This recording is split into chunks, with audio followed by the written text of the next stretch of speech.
आज हम आपको बताएंगे कि पेवर ब्लॉक या इंटरलॉकिंग टाइल कैसे बनाई जाए। जैसे कि बहुत सारे लोग नहीं जानते हैं कि पेवर ब्लॉक इंटरलॉकिंग टाइल कैसे बनाई जाती है। उन्हें पता ही नहीं है कि इसमें रेशियोज़ क्या यूज़ होते हैं, क्या मसाला मटेरियल डाला जाता है, जैसे स्टोन डस्ट, रोड, सीमेंट। तो हम आपको आज एक एक प्रोसेस से बताएंगे कि आपको कैसे इंटरलॉकिंग टाइल बनानी चाहिए, और इतना आसान तरीका होगा कि हर कोई सीख जाएगा कि कैसे बनाए जाए पेवर ब्लॉक।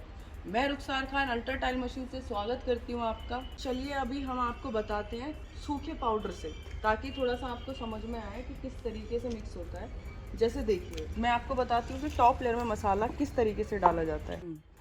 देखिए, अगर ये एक कन्नी हमने डाला इसमें सीमेंट, ये है ओपीसी सीमेंट। मैं आपको ये भी बता देती हूँ कि हम इंटरलॉकिंग टाइल में सिर्फ ओपीसी सीमेंट यूज़ कर सकते हैं, पीपीसी नहीं।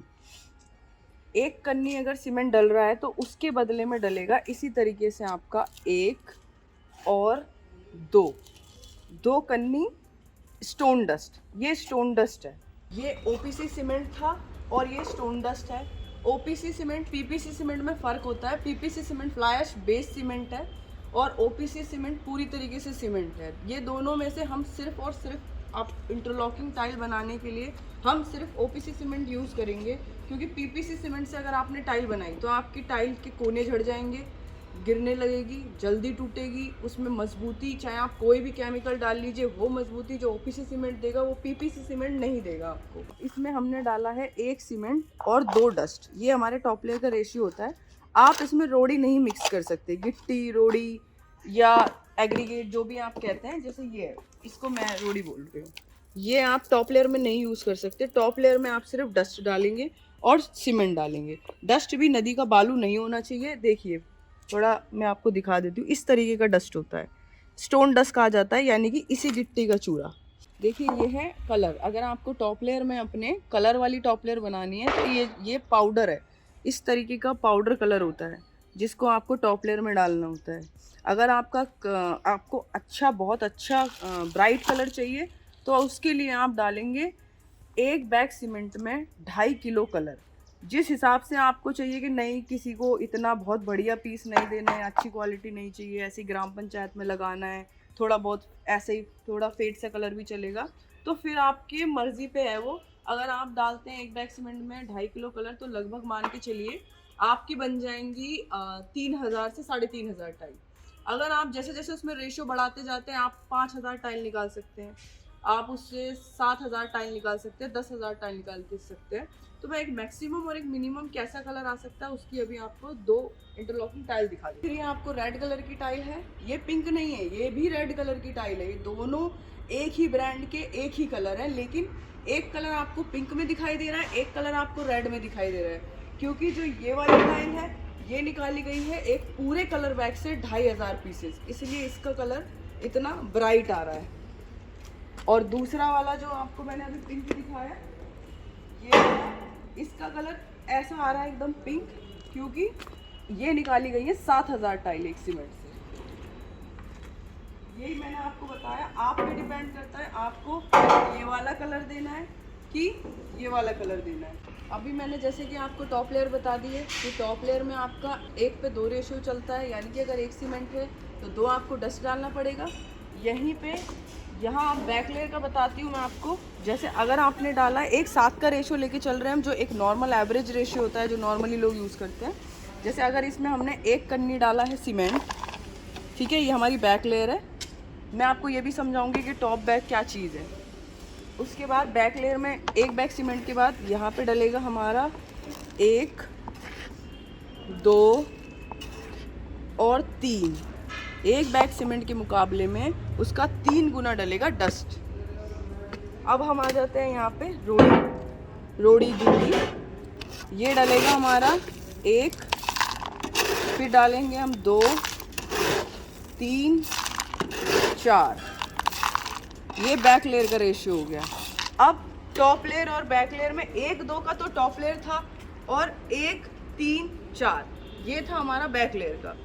तो इससे मजबूती की अगर मैं बात करूं आपसे कि एक साथ से क्या मजबूती आती है, तो एक साथ के रेशियो से आपको मजबूती मिल जाएगी M20 से 25 तक, और वो एक एवरेज है, यानी ग्राम पंचायत में कहीं भी किसी भी जगह टाइल लगती है, और अगर आपको एक मार्जिन के हिसाब से लेके चलनी है तो आपको M20 से 25 बनानी होती है, जिसके लिए आप एक साथ का रेशो यूज़ करेंगे। देखिए ये है colour pan mixture. Colour pan mixture top layer बनाने के लिए यूज़ किया जाता है। टॉप लेयर जो वो होती है जो हमें कम से कम मिनिमम 1 से आधा इंची मोल्ड में नीचे भरनी होती है, जिसमें मैंने आपको बताया था रोड़ी नहीं डाली जाती, वो इसमें यूज़ होती है। कलर पैन मिक्सचर का ऊपर का ड्रम घूमता है, नीचे इसमें गियर बॉक्स लगा हुआ है, उसके थ्रू ये मसाला घुमाता है। अब मैं आपको बताती हूँ कि टॉप लेयर, जैसे मैंने टॉप लेयर में कलर मिक्स किया है, तो ये है हमारी टॉप लेयर। देखिए ये टॉप लेयर है, और टॉप लेयर का मसाला ठीक इतना होना चाहिए जितना आप अभी से देख पा रहे हैं कन्नी से मसाला कैसे गिर रहा है। इसी तरीके इतना गाढ़ा आपको रखना है, क्योंकि मैं आपको पानी का रेशियो नहीं बता पाऊंगी कि आप लोग क्या पानी का रेशियो यूज़ करें, इसलिए मैं आपको यही बता सकती हूँ कन्नी से आपकी टॉप लेयर इस तरीके से गिरनी चाहिए, इतना धीरे धीरे, तो ही आपका एकदम सेटल्ड मसाला बनेगा। अगर टॉप लेयर, हाँ मैं ये भी बता देती हूँ, अगर आपकी टॉप लेयर में पानी ज़्यादा हो गया, पानी की मात्रा ज़्यादा हो गई, एकदम जिस तरीके से ये गिर रहा है इतना थिक होना चाहिए, इससे थोड़ा सा भी ज़्यादा हुआ तो जब आपका पेपर ब्लॉक बन के निकलेगा तो उसमें सफ़ेद सफ़ेद कलर के पैचेस आ जाएंगे, धब्बे आ जाएंगे, क्योंकि जब पानी की मात्रा ज़्यादा हो जाती है तो टॉप लेयर पे हमारे ऑटोमेटिक सफ़ेद सफ़ेद कलर के पैचेस आ जाते हैं, फिर कलर आप कोई भी बनाए।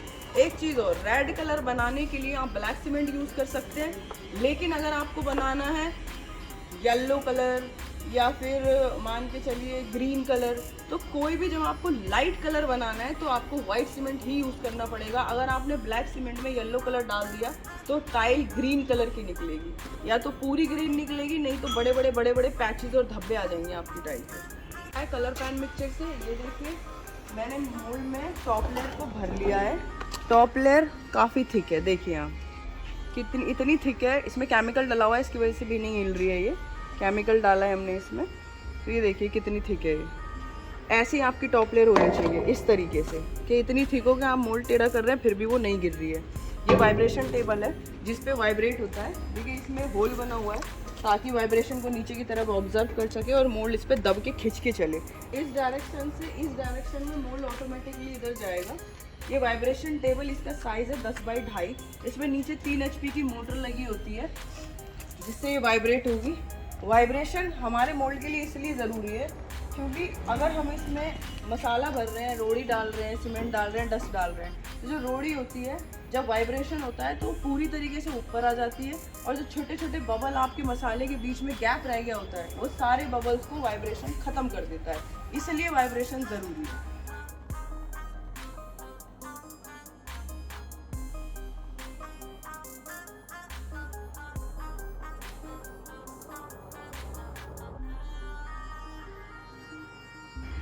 देखिए जैसे कि आपने देखा ये ऑटोमेटिकली वहाँ से स्लाइड होते हुए मोल्ड यहाँ आ गए। हमारा सेटअप कुछ इस तरीके से होता है। मैं पहले आपको बता दूँ कि सबसे पहले आपने कलर पैन मिक्सचर रखा हुआ है, उसके बाद एक टेबल रखा हुआ है। जब कलर पैन मिक्सचर से टॉप लेयर भर के टेबल से मोल्ड यहाँ तक चलते हुए आएंगे, उसके बाद यहाँ एक सपोर्टिंग टेबल है, उसके सामने कॉन्क्रीट मिक्सचर है आपका हांडी वाला। इस कॉन्क्रीट मिक्सचर से अब जब आपकी टॉप लेयर भर गई है, कॉन्क्रीट मिक्सचर से जो मसाला निकलेगा वो मसाले इधर आके रैक लेयर में भरना स्टार्ट हो जाएगा। इस तरीके से लेबर उठा के मोल्ड को यहाँ रख देगी, और ये वाला मसाला यहाँ जो मसाला रखा होगा उसे कन्नी से लेके इसमें भर के ये यहाँ से स्लाइड होते हुए जाएगा। वो मैं आपको दिखा रही हूँ। अभी जैसे वाइब्रेशन हो गया, आप अगर इसमें देख पा रहे होंगे तो इसमें बबल्स दिख रहे हैं, ये सारे बबल्स ऊपर आ गए हैं दोनों मोल्ड में से, और ये एकदम चारों तरफ से एकदम इकसार हो गई है, जैसे कि आप देख सकते हैं इक्वल। अभी ये देखिए आप, जितना पानी फिर भी ये दिख रहा होगा आपको, ये पानी निकल रहा है इसमें से, ये एक्स्ट्रा पानी कभी भी टाइल अपने में ऑब्जर्व नहीं करती है, इस तरीके से छोड़ के निकाल देती है, इसलिए हमें टॉप लेयर में पानी थोड़ा ठीक रखना पड़ता है, हार्ड। अब ये मैं आपको दिखा रही हूँ, ये है बैक लेयर, जो मैंने आपको रेशियो बना के दिखाया था, उसमें हमने पानी डाल दिया है, और पानी इस मात्रा में रखना है कि इसका ये थोड़ा मसाला इस तरीके से थिक रहना चाहिए। इसमें आप इससे ज़्यादा पानी नहीं डाल सकते, ये बिल्कुल एकदम थिक मसाला है, इसमें बिल्कुल पानी ज़्यादा नहीं पड़ा हुआ है। यही आपका पानी का रेशियो जो है वो हम यही अंदाज़ा बता सकते हैं कि आपका मसाला दिखने में इस तरीके का हो। अब हम इसमें से मसाले को, इसमें टॉप लेयर हमने भर दी थी, एक बार वाइब्रेट कर दिया, अब हम इसमें ऊपर से मसाला भर देंगे। और आपको कितना मसाला भरना है इसमें ऊपर से, एक और चीज़ है, जब एक बार अगर मैंने इसको फुल भर दिया है उसके बाद जब आप इसे वाइब्रेट करेंगे तो ये मसाला थोड़ा और नीचे जाएगा, इसलिए आपको मसाला इसमें थोड़ा ओवर भरना है। मान के चलिए जैसे ये मोल्ड है, इसमें आप 1 कन्नी और डाल देंगे, इतना मसाला कम से कम इतना ओवर आपको भरना है, वाइब्रेशन से पूरा लेवल हो जाएगा। वो हम आपको दिखा देंगे कैसे। जो टॉप लेयर हमने डाली थी वो ऊपर साइड से ऊपर आ गई है, मतलब जब हम 1.5 किलो डालते हैं एक बैग सीमेंट में तो आपकी टॉप लेयर जो है वो सिर्फ टॉप पे ही नहीं, आपके चारों तरफ के साइड कॉर्नर्स पे भी चली जाती है। जैसे कि आपने देखा पूरी तरीके से स्टार्टिंग से लेके एंड तक मैंने आपको पूरा प्रोसेस बता दिया कि पेवर ब्लॉक इंटरलॉकिंग टाइल कैसे बनाएं। मैं बिल्कुल एक खिलौने की तरह ये आपको बताया है आज एक मोल्ड से बना के, ताकि आसानी से आप समझ सकें कि कैसे बनाए जाते हैं पेवर ब्लॉक। अब इसमें एक प्रोसेस हमसे डालते टाइम मिस हो गया, वो है केमिकल। अब कुछ लोग केमिकल डालते हैं, कुछ लोग केमिकल नहीं डालते हैं, लेकिन अगर आप इंटरलॉकिंग टाइल या पेवर ब्लॉक में केमिकल डालेंगे तो केमिकल डालने से उस पर टॉप पे शाइन आएगी, मजबूती ज़्यादा बनेगी और वाटर क्यूरिंग का टाइम बिल्कुल ख़त्म हो जाएगा। यानी कि अगर आज सुबह आपने मोल्ड बना के रखा है तो अगले दिन की सुबह आप डिमोल्ड करिए और उसी मोल्ड में फिर से मोल्ड बनाना स्टार्ट कर दीजिए। केमिकल बहुत मार्केट में बहुत अलग अलग तरीके के आते हैं, तो इस चीज़ से थोड़ा बच के रहिए कि कोई आपको केमिकल की जगह खाली पानी ही भर के दे रहा है। तो बहुत सारी चीज़ें हैं मार्केट में, कुछ भी हो सकता है। अब केमिकल की जानकारी के लिए आप हमें कांटेक्ट कर सकते हैं अगर आप पूछना चाहते हैं केमिकल क्या है कैसा है, क्योंकि मार्केट में 4000 से लेके 60,000 तक के केमिकल मिलते हैं। केमिकल्स का भी फ़र्क होता है, ऐसा नहीं है कि हर कोई ऐसे ही बोल रहा है या कुछ भी दे रहा है, लेकिन हाँ इतना मैं आपको बोल सकती हूँ कि अगर कोई केमिकल सस्ता है तो उसमें आपकी पेवर ब्लॉक की मात्रा कम हो जाएगी। मान के चलिए कि कोई 250 लीटर का ड्रम है, आप 250 लीटर के ड्रम से किसी ड्रम से 25,000 निकाल पाएंगे, 5,000 निकाल पाएंगे, किसी ड्रम से आप 1.5 लाख 3 लाख 4 लाख भी टाइल निकाल सकते हैं। तो यहाँ पे ये वाला फ़र्क आ जाता है। ऐसा नहीं है सस्ता केमिकल ख़राब है, लेकिन आपकी पेवर ब्लॉक की क्वांटिटी कम हो जाती है रेशियो के हिसाब से कि हम एक ड्रम में कितनी टाइल निकाल पा रहे हैं। अगर आपको 2000 तक का प्रोडक्शन रखना है तो आपका एक टेबल से काम हो जाएगा। यानी कि आपको लेना होगा एक कलर पैन मिक्सचर, एक वाइब्रेशन टेबल और एक ये जो आप कंक्रीट मिक्सचर देख रहे हैं ये। अगर आपका प्रोडक्शन 2000 से ज़्यादा होता है तो एक कलर पैन, आपका सेटअप कुछ इस तरीके से होगा। एक कलर पैन मिक्सचर रखा है आपके आगे, फिर उसके बाद वाइब्रेशन टेबल, फिर यहाँ कंक्रीट मिक्सचर है जिसके सामने सपोर्टिंग टेबल है जिसमें मसाला गिर के आएगा।